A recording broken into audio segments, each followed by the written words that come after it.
For just a few minutes, I'd like to call our colleagues' attention to a rather rarefied milestone in Washington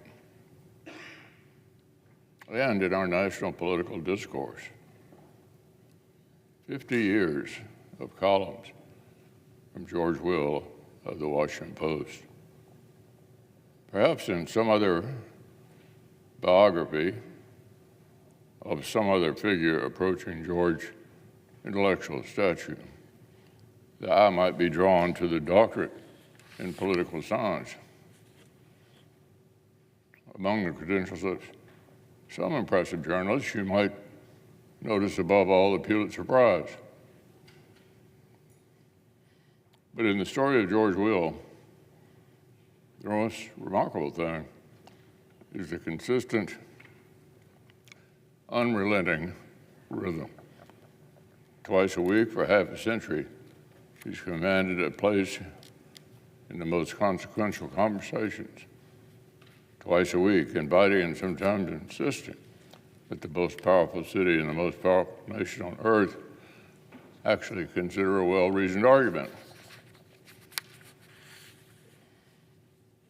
Of course, George Will's columns are usually a great deal more than airtight, logical cases.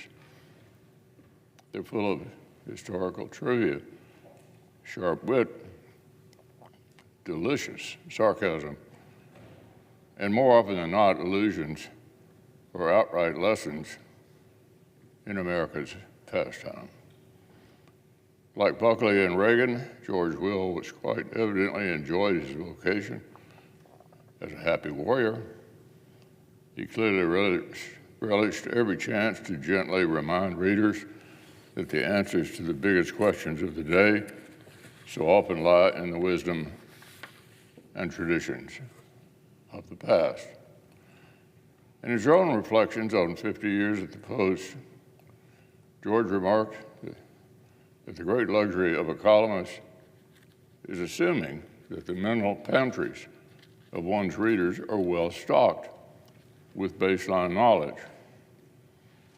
With the mental pantries of George's local readers, in fact, overflow, in no small part thanks to his consistent deposits of earnest prose.